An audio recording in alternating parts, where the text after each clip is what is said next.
विद्वान हो गए, तुरंत समझ जाते हैं कि ये वाणी किसके लिए बोली जा रही है। तो वो यहाँ देकर गए, उसको कल हमने देखा और आज आपके रूबरू कर रहे हैं, जिसके अंदर कमाल कर रखा है। यह पत्रिका जो दास आपको दिखा रहा है, ये केवल 2 पेज देकर गया कोई भक्त, यहाँ किसी भक्त को इसमें पत्रिका का नाम नहीं है, लेकिन इसमें वाणी जो लिखी है ये कमाल की है। देखिएगा, यथार्थ है। इसका फिर भक्तों ने इस YouTube पर भी खोजा है, जो का त्यों पाया है। देखिएगा, अब आपको पढ़कर सुनाएंगे। एक फ्लोरेंस नाम की भविष्य वक्ता हुई है अमेरिका में, और उसने इस दास के बारे में, एक महापुरुष के बारे में, ये तो आप कहने की जरूरत नहीं, बार बार कहना अच्छा भी ना लगता, अब पे पता लग जाएगा सब सारे लक्षणों को जब आपके रूबरू किया जाएगा। इसने कहा कि ये देखिएगा, विश्व प्रसिद्ध भविष्य वक्ता फ्लोरेंस ने भविष्यवाणी की है कि तीसरा विश्व युद्ध नहीं होगा, वह भारत के प्रयासों से टल जाएगा। एक दिव्य महापुरुष की विचारधारा से भारत में एक आध्यात्मिक लोग सत्ता में आएंगे। उस महापुरुष के अनुयायी उनकी इस नई विचारधारा को विश्व में फैलाएंगे। भारत ही नहीं, पूरे विश्व के लोग उस विचारधारा से प्रभावित होंगे। भविष्य वक्ता फ्लोरेंस की महत्वपूर्ण वाणियाँ। अब देखिए, ये है वो, पूरा देखना एक बार।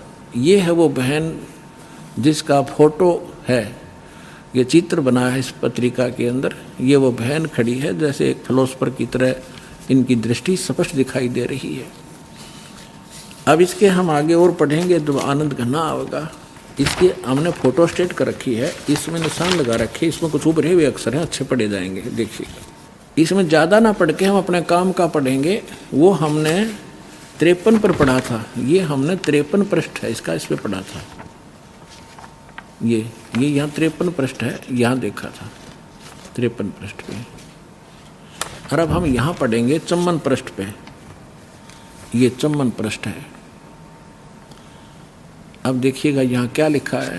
पहले उसने बताया कि इस प्रकार बहुत सी भविष्यवाणियाँ इसकी, इराक के राष्ट्रपति सद्दाम हुसैन ने अमेरिका से युद्ध किया, इस प्रकार की बहुत सी खतरा मंडला रहा था, टल गया।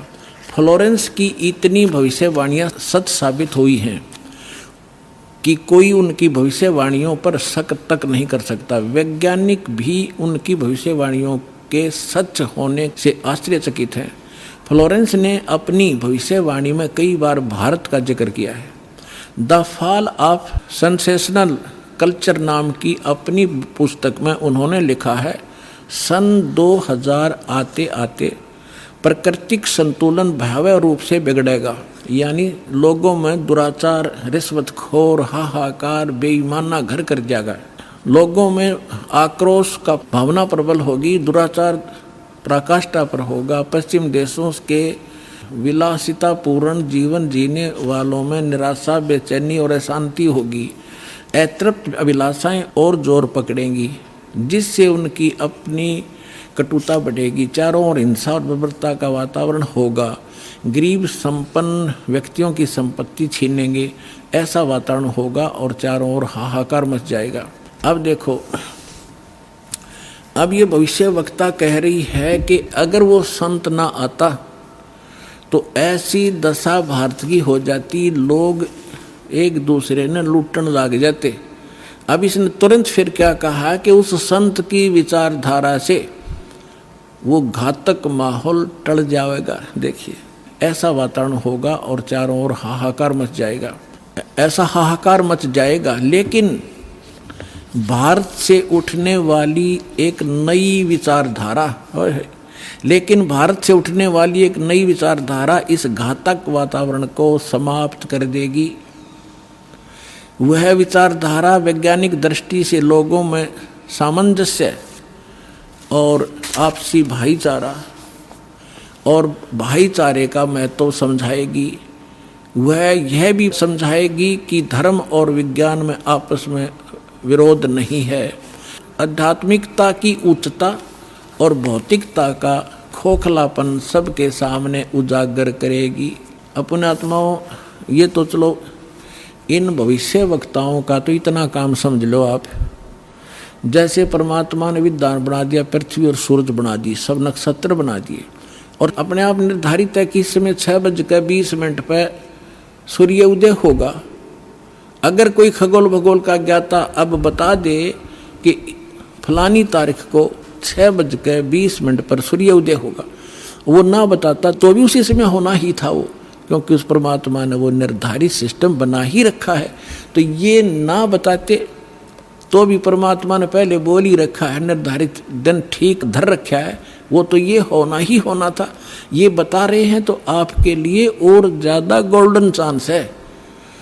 सभी पुण्यात्माओं ने देर नहीं करनी चाहिए। महापुरुष बार बार कोई झूठ बोल रहे हैं, परमात्मा ने कहा, सब संत कहें, और ये भविष्यवक्ता बताने लाग रहे जो इस देश से भी संबंधित नहीं थे, और फिर भी नहीं समझोगे तो कति बालक हो तुम, तो बुद्धि ही नहीं दी फिर आपको। देखिएगा अब क्या, जैसे दास बहुत बार आपको समझाता है, हर एक प्रवचन में परमात्मा ने जो पहले बोला था वही दास आज बता रहा है। और अभी भी बहुत से मेरे अधिकतर जितने भी प्रवचन होते हैं इसी आधार पर होते हैं कि आप क्या कर रहे हो। आप यहाँ अरबपति बन गए, खरबपति बन गए, दुनिया न लूट लूट के, और वो सारा छोड़कर चले गए। सर्व सोने की लंका थी वह रावण से रणधीरम, एक पलक में राज विराजी जम के पड़े जंजीरम। चक्रवर्ती राजा था, सारी पृथ्वी पर शासन करे, थारा चूहा बनकर एक बिल खोद कर रह रहा है। खा कहिए, कहते राम रट निर्धन भला, टूटी घर की छान, वह सुंदर महल किस काम के, जा भक्ति नहीं भगवान। तो यहाँ ये बताना चाह रहे हैं, ये माइन बहन ने बताया है कि वो संत की विचारधारा से आध्यात्मिकता की उच्चता और इस भौतिकवाद का खोखलापन उजागर होगा। ये हो रहा है आपके सामने, और सबकी आत्मा मान रही इस बात को, सचमुच ऐसा है। देखिए ये कह रहे हैं कि आध्यात्मिकता की उच्चता और भौतिकता का खोखलापन सबके सामने उजागर करेगी। मध्य वर्ग उस विचारधारा से बहुत प्रभावित होगा। आप जितने यहाँ आ रहे हो बिल्कुल मीडियम वर्ग के बच्चे हो सारे, बिल्कुल, और देखो कैसे आप उमड़ उमड़ कर आ रहे हो, कैसे मान रहे हो दास ने जो बोल दिया फाइनल है, ना किसी को लेना है ना देना है। विवाह एक सिंपल वे से करना है। हम विवाह के ऊपर इतना खर्चा कर देते हैं, फिर आगे सूचक बात पता नहीं कितने कुबाड़ हमने सर पर रख लिए। जब ब्रह्मा विष्णु महेश का ब्याह किया था दुर्गा ने, ना कोई भाती था ना बराती था, ना कोई जलेबी तारे था, ना कोई डीजे बजानिया था। उठाकर कह दिया, ले भाई ब्रह्मा या तेरी पत्नी सावित्री अपना घर बसा बेटा। लक्ष्मी दे दी विष्णु को, ले बेटा या तेरी पत्नी जाओ अपना घर बसाओ। और शंकर जी को पार्वती दे दी, जाओ भाई हो गया ब्याह। और ये बाकी बकवाद तो बेमतलब की हैं जो हम किया करते थे, अपने सिर पर बोझ धर लिया सारा जीवन इन बकवादों के लिए, जोड़े जाते लुटे जाते यहीं फूक जाते। अब देखिएगा खोखलापन उजागर कर देगी। मध्य वर्ग उस विचारधारा से बहुत प्रभावित होगा। यह वर्ग समाज के सभी वर्गों को अच्छे समाज के निर्माण के लिए उत्प्रेरित करेगा। यह विचारधारा पूरे विश्व में चमत्कारी परिवर्तन लाएगी।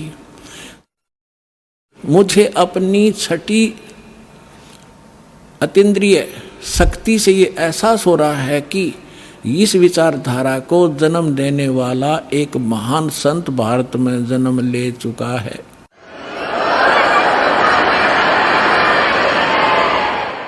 ये देखिएगा, यहाँ लिखा है कि एक पत्रकार ने 1964 में फ्लोरेंस से पूछा था और 1980 की शुरुआत तक व्यापक उथल-पुथल 80-89 के बाद ऐसे भूकंप आएंगे कि न्यू जर्सी का कुछ हिस्सा तथा यूरोप और एशिया के कई देशों के स्थानों पर भूकंप से विदीर्ण हो जाएंगे, कुछ जलमग्न हो जाएंगे। तृतीय विश्व युद्ध का आतंक सबके दिमाग में बैठ जाएगा। वे इस युद्ध की तैयारी कर लेंगे, लेकिन भारतीय राजनेता नहीं, संत की तरफ से शिकार है, तीसरे युद्ध से वो समाप्त कर दें। तो 1964 तक यह जीवे थी। 1964 में तो ये युवा थी जो बता रही थी, 10, 20, 30 वर्ष और भी रहेगी, 94-95 तक यह जीवे थी। तो इसने उस समय बता दिया था, 1964 में भी इसने बता दिया था कि उसका जन्म हो चुका है। और उसको दृष्टि आगे की जो वर्तमान का जो दास की सती थी अब की है वो भी दिखाई देती। देखिएगा, मुझे अपनी छठी अंतीन्द्रिय यानी अंदर के आभास से शक्ति से ये एहसास हो रहा है कि इस विचारधारा को जन्म देने वाला वह महान संत भारत में जन्म ले चुका है। उस संत के ओजस्वी व्यक्तित्व का प्रभाव सबको चमत्कृत करेगा। उसकी विचारधारा अध्यात्म के कम होते जा रहे प्रभाव को फिर से नई स्फूर्ति देगी। चारों ओर आध्यात्मिक वातावरण होगा। ओए होए, दास बार बार कहता रहा है कि यदि परमात्मा इस दास के माध्यम से फिर से अपनी यथार्थ भक्ति नहीं प्रारंभ करते तो आने वाले 50 वर्ष के बाद हिंदुस्तान में कोई राम कहानियाँ नहीं पाओ, ऐसी हाहाकार मच जाती है। तो इसमें यही कहा है कि वो फिर गिरते हुए अध्यात्म सत्र को फिर से उभारेगा, इसका ये भावार्थ है। उस संत के ओजस्वी व्यक्तित्व का प्रभाव सबको चमत्कृत करेगा। उसकी विचारधारा अध्यात्म के कम होते जा रहे प्रभाव को फिर से नई स्फूर्ति देगा। चारों ओर आध्यात्मिक वातावरण होगा। संत की विचारधारा से प्रभावित लोग विश्व के कल्याण के लिए पश्चिम की ओर चलेंगे। धीरे धीरे एशिया, यूरोप, अमेरिका पर पूरी तरह छा जाएंगे। उस संत की विचारधारा से पूरा विश्व प्रभावित होगा। उनके चरण चिन्हों पर चलेगा। पश्चिमी देश के लोग उन्हें ईसा, पश्चिमी देश के लोग अमेरिका, इंग्लैंड आदि उन्हें ईसा, मुसलमान उन्हें एक सच्चा रहनुमा और एशिया के लोग उन्हें भगवान का अवतार मानेंगे। उस महासंत की विचारधारा से बौद्धिक क्रांति आएगी। बौद्धिक माने अच्छी बुद्धिमान लोग उसके साथ होंगे। देखो, बुद्धिजीवियों की मान्यताएं बदलेंगी। जो ये अंग्रेज पाके बैठे बड़े बड़े अफसर कहते हैं नवी सोचने पर विवश होना पड़ेगा कि तुम कर क्या रहे हो, करना क्या चाहिए था। बुद्धिजीवियों की मान्यताएं बदलेंगी, उनमें ईश्वर के प्रति श्रद्धा और विश्वास की कोपलें फूटेंगी। फ्लोरेंस के अनुसार वह संत भारत में जन्म ले चुके हैं। वह इस संत से काफी प्रभावित थी।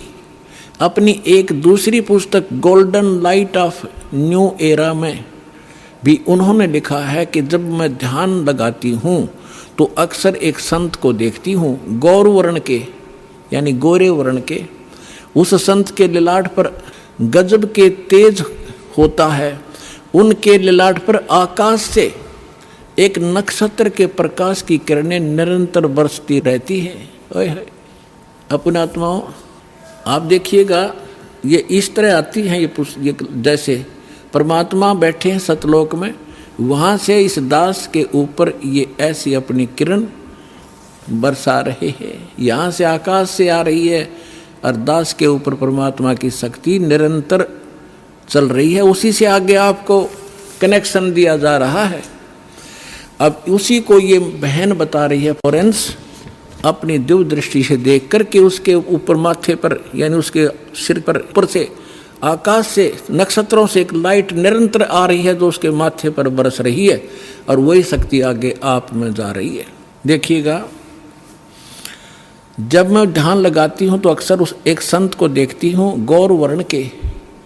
अब देखो यहाँ थोड़ा सा लिखना भूल गया, फिर इन भक्तों ने अपना ने एक बुक इसने बताई है। देखिएगा, एक दूसरी पुस्तक golden light of new era, ये एक बुक है। इस बुक के आधार से भक्तों ने एक वेबसाइट से निकाला है, वेबसाइट से इसकी है, इंग्लिश में है उसकी वाणी। वो इस प्रकार देखिएगा, यही है, I can clearly visually A golden era divine. वो कहती है मैं देखती रहती हूँ। यहाँ देखना, यहाँ पर है जो हिंदी उसने किया है वो यहाँ से है। When I enter great flights of meditation I visualise, मैं देखती हूँ। ये क्या कहती है बहन कि जब मैं ध्यान की गहन ऊंचाइयों को छूती हूँ, यानी जब मैं ऊपर उड़ती हूँ ध्यान से, तो मैं क्या देखती हूँ। देखिएगा, When I enter great flights of meditation, I visualize such a great sant who is fair skinned, यानी फेयर skinned माने साफ वर्ण का, गौर वर्ण का, with white hair, उसके बाल सफेद हैं, white hair, and without a beard and mustaches, वो बिना दाढ़ी मूछ का है।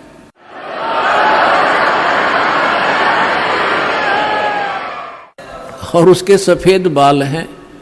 दास की इस एज को वो उस समय देख रही थी कि उस समय वो ढूंढा ठावेगा। अब उसी का अंश इसने यहाँ थोड़ा सा कम अनुवाद कर पाया, ये भूल गया होगा। इसने अपनी दूसरी पुस्तक golden light of new era में भी लिखा है, जब मैं ध्यान लगाती हूँ तो अक्सर एक संत को देखती हूँ, गौर वर्ण के, आगे लिखना भूल गया, सफ़ेद बाल थे, बिना दाढ़ी मूछ का। अब दरअसल क्या है कि ये कोई पत्रकार ने उस वाणी को, उसकी बोली हुई को अपने ढंग से चित्रार्थ किया है। तो इन लोगों का दृष्टिकोण था किसी और संत पे कि वो हो सकता है। इसमें लिख रखा है कि वो श्री राम शर्मा होगा। इस अंग्रेजी वाले ने आगे चल के दो, जैसे गीता मूल तो सही है, मूल पाठ गीता का, अनुवादकर्ताओं ने अपने हिसाब से श्री कृष्ण का ऊपर बना रखी थी, श्री कृष्ण बोल रहा है गीता। तो ये लोग ऐसे यहाँ ये जान के छोड़ गया कि वो सफ़ेद बाल होंगे और बिना दाढ़ी मूछ वाला होगा, इसलिए यहाँ छोड़ गया। इसमें इंग्लिश वाली में उसकी में साफ लिखा है, वो उसकी अपनी बोली हुई भविष्यवाणी है, अपनी भाषा में। यहाँ देखिएगा, जब मैं ध्यान लगाती हूँ तो अक्सर एक संत को देखती हूँ, गौर वर्ण के। उस संत के ललाट पर गजब के तेज होता है, उनके माथे पर, ललाट पर आकाश से एक नक्षत्र के प्रकाश की किरणें निरंतर बरसती रहती हैं। मैं देखती हूँ कि वह संत अपनी कल्याणकारी विचारधारा तथा अपने सच्चरित्र प्रबल अनुयायियों की शक्ति से पूर्ण विश्व में नए ज्ञान का प्रकाश फैलाएगा। आप देख रहे हो, बंदी छोड़ के बच्चे कहाँ कहाँ जा करके दूर दूर जा करके आज प्रचार कर रहे हैं परमात्मा के ज्ञान का। वह संत अपनी कल्याणकारी विचारधारा तथा अपने सच्चरित्र प्रबल अनुयायियों की शक्ति से संपूर्ण विश्व में नए ज्ञान का प्रकाश फैला रहे हैं। वह संत अपनी शक्ति निरंतर बढ़ा रहे हैं। उनमें इतनी शक्ति है कि वह प्राकृतिक परिवर्तन भी कर सकते हैं।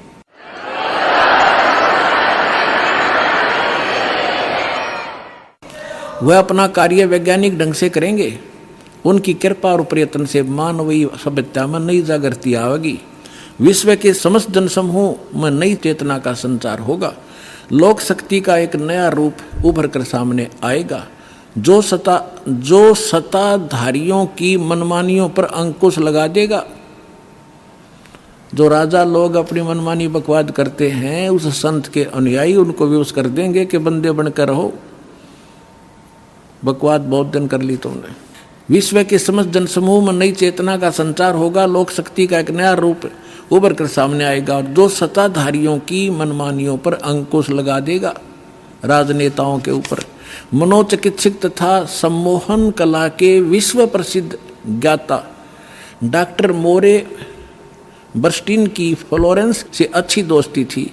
एक बार फ्लोरेंस ने उनसे भी कहा था कि डॉक्टर, वह समय बड़ी तेजी से निकट आ रहा है जब सत्ता लोलुप्त राजनेताओं की अपेक्षा आप जैसे समाज सेवकों की बातें अधिक ध्यान से सुनेगा। 21वीं सदी के आते आते एक नई विचारधारा पूरे विश्व को प्रभावित करेगी। हर राष्ट्र में सचित्र धार्मिक लोगों का संगठन लोगों के दिमाग में बैठी गलत मान्यताओं को बदल देगा। यह विचारधारा भारत से प्रस्फुटित होगी, भारत से चलेगी और विश्व के पूरे देशों में फैलेगी। मैं उस पवित्र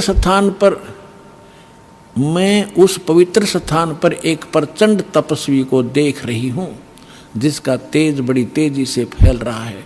मनुष्य में सोए देवताओं को जगाने तथा धरती को स्वर्ग जैसा बनाने के लिए वह संत दिन रात प्रयत्न कर रहे हैं। एक पत्रकार ने 1964 में फ्लोरेंस से पूछा था कि क्या वह दुनिया का भविष्य बता सकती है। फ्लोरेंस ने इसके बाद जवाब में कहा था 1980 में ये होगा, 1990 में ये होगा, सारा कुछ बताया था। ठीक, आगे क्या बताया है कि तीसरा विश्व युद्ध के शुरू होने तक भारत के शासन की बागडोर, ये कहते हैं कि विश्व युद्ध का आतंक सबके दिमाग में बैठ जाएगा और भारतीय राजनेता अपने प्रभाव और बुद्धि से तीसरे विश्व युद्ध को टालने में सफल हो जाएंगे। तीसरे विश्व युद्ध के शुरू होने तक भारत के शासन की बागडोर आध्यात्मिक वृत्ति के लोगों के हाथ में होगी, इसलिए उनके प्रभाव से विश्व युद्ध टलेगा। वे शासक एक महान संत के ओजस्वी तथा क्रांतिकारी विचारधारा से प्रभावित होंगे। वे उस संत के प्रति उसी तरह समर्पित होंगे जैसे वाशिंगटन स्वतंत्रता एवं मानवता के प्रति समर्पित थे। न्यू जर्सी की रहने वाली, न्यू जर्सी कोई शहर है अमेरिका में, न्यू जर्सी की रहने वाली फ्लोरेंस सचमुच एक विलक्षण महिला थी। एक बार नोबेल नामक एक व्यक्ति ने, इसने ये बताना चाहा, पत्रकार ने दिखाना चाहा है कि एक पत्रकार था अमेरिका का और वो इसका इंटरव्यू ले रहा था और वो इंटरव्यू टीवी पर चला रखा था डायरेक्ट लाइव। ये पूछ रहा कि तो आप एक संत के बारे में तो बहुत बता रही हो, लेकिन मेरे बारे में बताओ कुछ। जो प्रकरण इतना ही जिसमें ना पढ़ के मैं वैसे बता दूं, जल्दी निमट जाएगी बात। तो फ्लोरेंस ने कहा कि तेरे विषय बताऊं। उसका दायां हाथ पकड़ा और उसने कहा कि आप जो है किसी दूसरे राज्य में भी प्रचार प्रसार करेगा। तो वो कह रहा था, उसने इसमें लिखा है कि मैं उससे कह रहा था कि तू भला मजाक कर रही है मेरे साथ। अगर इस इंटरव्यू को मेरी महकमे वाले सुन रहे होंगे, मेरे बॉस, तो मुझे नौकरी से निकाल देंगे। दूसरे में प्रसार तो नहीं होगा पर मैं नौकरी से जाता रहूँगा। तू क्या मजाक कर रही है। उसी समय मेरे हेड ऑफिस से टेलीफोन आया और मेरे लिए ही था, मैंने उठाया। मेरा बॉस कह रहा था कि मैं तुम्हारा इंटरव्यू देख रहा हूँ, मैं हैरान हूँ कि हमने निश्चय कर लिया है आपको न्यूयॉर्क के अंदर प्रचार प्रसार के लिए भेजना है। कल ही इसका डिक्लेयर करेंगे, फाइनल हो चुका है। मैं हैरान हूँ, तुम्हारा इंटरव्यू मैं सुन रहा हूँ कि इस फ्लोरेंस को कैसे पता चला और आप जल्दी आ जाइए, आपको वहाँ भेज रहे। तो ये कहने का तात्पर्य है, वो इंटरव्यू लेने वाला ये कह रहा है उसकी इतनी सटीक भविष्यवाणी थी तो वही कह रही है जो संत के बारे में उसकी झूठी नहीं हो सकती। अब देखिएगा, अब यहाँ देखिएगा, ये मैंने छोड़ दिया, यहाँ वही बता रहा था। ये टीवी के कार्यक्रम के दौरान उनसे बोला, मैं बोला, पत्रकार कह रहा है, आप भारत में जन्म ले चुके संत के बारे में तो अक्सर बताती रहती हो, मैं अपने बारे में भी कुछ जानना चाहता हूँ, बताइए। फ्लोरेंस ने उसके दाहिने हाथ को थाम लिया और बोली, आप बहुत जल्दी किसी दूसरे राज्य में प्रसारण करेंगे।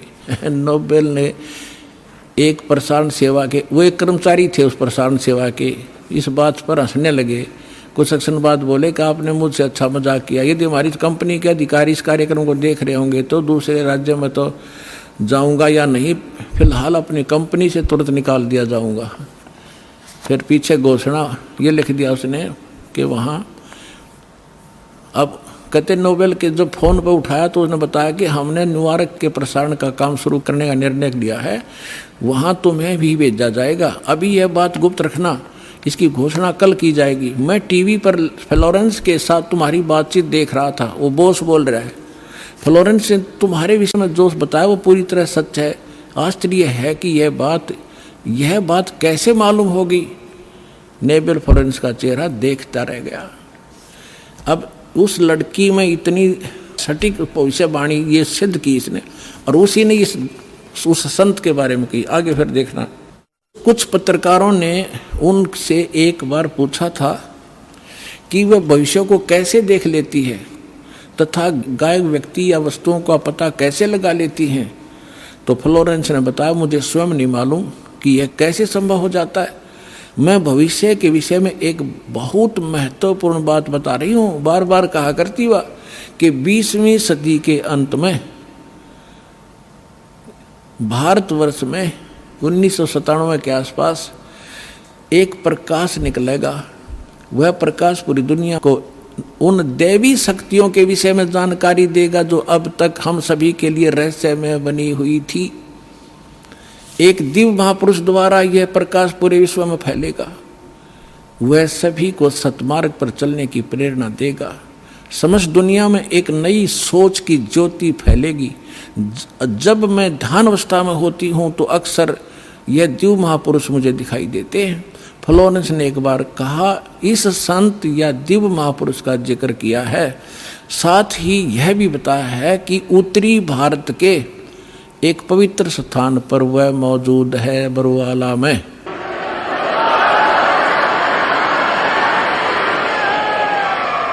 तो पुण्यात्माओं, अब समझदार को संकेत ही पर्याप्त होता है। अपना कल्याण कराओ, जितना देर से आओगे उतना ही पश्चाताप होगा। ये गोल्डन चांस है, स्वर्ण अवसर आपको प्राप्त हुआ है, इसका लाभ उठाओ। सत साहिब।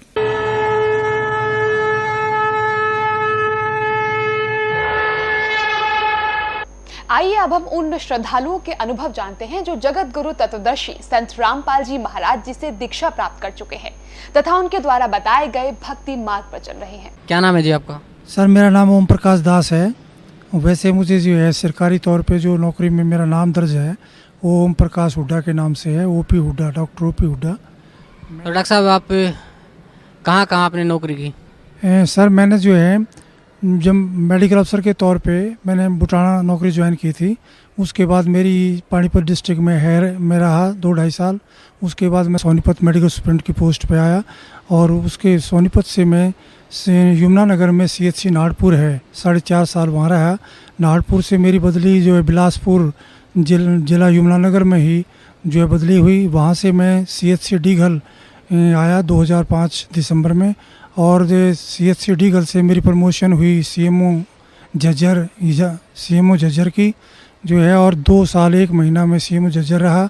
उसके बाद सर मेरी जो है वहाँ अपॉइंटमेंट हुई deputy director senior scale Panchkula, और पंचकुला के बाद मैं CMO सिरसा रहा 1 साल तकरीबन, और उसके बाद मेरी बदली हुई CMO हिसार के तौर पे, जहाँ से मैं 30 अप्रैल 2011 को CMO के पद से रिटायर हुआ हूँ। जी डॉक्टर साहब, संत रामपाल जी महाराज के शरण में कैसे आए? संत रामपाल जी महाराज की शरण में मैं ऐसे आया कि मेरी पोस्टिंग 1998-99 में कुरुक्षेत्र रही। तो और मेरी पत्नी जो है वो टीचर थी नर्सिंग कॉलेज में सोनीपत। तो एक दिन हमारे घर जो है किसी बच्ची का आना हुआ जो 12वीं क्लास में पढ़ती थी। तो बच्ची ने ये नानी जी को ये बताया कि नानी जी मैं सोमवार को आई तब भी आपका व्रत था, मंगलवार को आई तब भी आपका व्रत था, शुक्रवार को आई तब भी आपका व्रत था। तो मैं आपकी इतनी पूजा पाठ का एक कैप्सूल बना दूं, क्योंकि इतने व्रत उपवास आप रखोगे तो आप बहुत कमज़ोर हो जाओगे। तो मेरी धर्मपत्नी ने कहा कि बेटी बना देना। तो उस बिटिया ने कहा कि संत रामपाल जी महाराज का सत्संग हर तीसरे संडे को सोनीपत में होता है और आपको इस संडे को, तीसरे संडे को मैं आपको लेके जाऊंगी। तो मेरी धर्मपत्नी ने पहले सत्संग में ही मालिक का नाम ले लिया और नाम लेकर कुरुक्षेत्र आ गई। कुरुक्षेत्र आने के बाद मुझे बताया तो मैं जो हूँ थोड़ा सा ये भौचक्का रह गया कि मेरे पूछे बगैर कैसे ले लिया। तो मैं राधा स्वामी डेरा सत्संग ब्यास में चला गया और पीछे 2 घंटे बाद मेरी पत्नी वहाँ पहुँच गई। और उसके बाद जो है हम वहाँ का सत्संग सुना। तो सत्संग पहले भी सुने थे, लेकिन वहाँ मेन डेरे पे ये देखा कि कोई उनका जो प्रवर्तक है, गुरु है, वो सत्संग नहीं करता है, वहाँ तो सीढ़ी चला दी जाती है। उसके बाद में हम वापस आ गए और फिर मैंने संत रामपाल जी महाराज के हर तीसरे संडे को सत्संग सुने 5-6। और तब मेरी पत्नी ने जब मैंने नाम नहीं लिया तो मेरे घर में जो है 3 दिन का गुरु ग्रंथ साहब का जो पाठ रखवा दिया, जो गरीबदास जी का ग्रंथ कहते हैं। तो कबीर परमेश्वर की वाणी है जो कि तो उसमें तो संत रामपाल जी महाराज जो है